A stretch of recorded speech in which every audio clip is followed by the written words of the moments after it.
الرجیم بسم اللہ الرحمن الرحیم واما بنعمت ربک فحدث صدق اللہ مولانا العظیم وصدق رسولہ النبی الکریم ونحن علی ذلک من الشاہدین والشاکرین والحمد للہ رب العالمین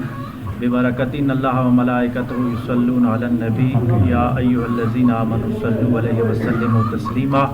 اللهم صل علی سیدنا و مولانا محمد وعلی آل اصحاب سیدنا و مولانا محمد وبارک وسلم صلی علیہ۔ آج ہم کوٹلی ستیاں میں آئے ہوئے تھے۔ معرف و محقق عرض ستیاں محترم جناب سبیر ستی صاحب کے یادگار کا افتتاح تھا، بنائی جا رہی ہے، تو وہاں سے ہمیں پتہ چلا کہ عزیز اپنا ضیاء الحق صاحب کے والدہ مرحومہ کا انتقال ہوا، تو ہم دعا کے لیے یہاں پہ حاضر ہوئے،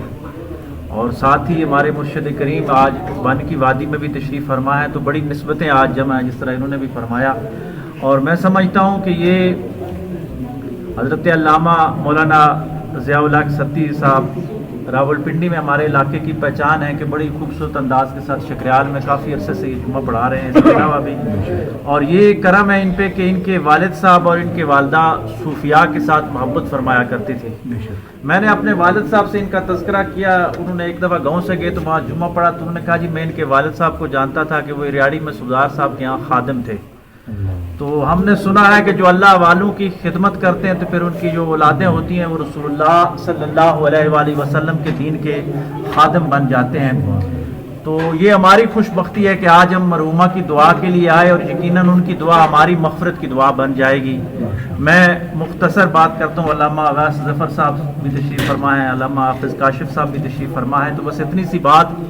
کہ حدیث آپ نے بارہا دفعہ سنی ہوگی کہ حضور علیہ السلام نے مدینے میں کنواں کھدوایا تھا، پانی کی کمی تھی، تو والدہ کے اصالِ ثواب کے لیے صحابی رسول کو کہا حضرت سعد کو کہ آپ یہ کنواں کھدوائیں، اس کی وجہ سے اللہ تبارک و تعالیٰ آپ کی والدہ کی درجات بلند فرمائے گا، مفہوم عرض کر رہا ہوں۔ تو یہاں پہ ہمارے صوفیاء نے یہ مسئلہ نکالا ہے کہ جس دور میں جس چیز کی ضرورت ہوتی ہے وہ کام امت میں رائج کر دیا جائے تو وہ مرحوم کے لیے صدقہ جاریہ ہو جاتا ہے۔ یعنی میں یوں کہوں گا کہ اس دور میں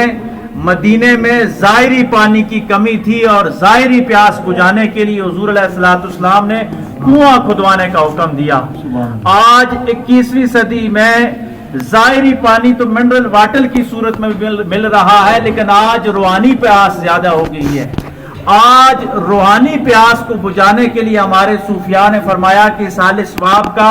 یہ طریقہ اپنایا جائے کہ محفل ذکر منعقد کی جائے، اللہ کا ذکر کیا جائے، مصطفیٰ علیہ السلام کا ذکر کیا جائے، تاکہ لوگوں کے دلوں کی پیاس دور ہو جائے۔ سبحان اللہ۔ تو بس یہ پیغام یہی ہے کہ جہاں دیکھیں کہ مادی پیاس مخلوق کو ہے تو وہاں مادی طور پہ اصالِ ثواب کریں، جہاں دیکھیں کہ فکری طور پر عقائد میں مسئلہ آ رہا ہے، روحانی طور پر کہیں غنودگی آ رہی ہے، کمزوری آ رہی ہے، تو وہاں روحانی محفلیں سجا کر اصالِ ثواب کریں۔ یہی آج کی اس محفل کا پیغام ہے کہ اللہ تبارک و تعالیٰ اس روحانی جو پیاس بجھانے کا یہ عمل یہاں پہ قائم ہوا ہے، اس کی برکت سے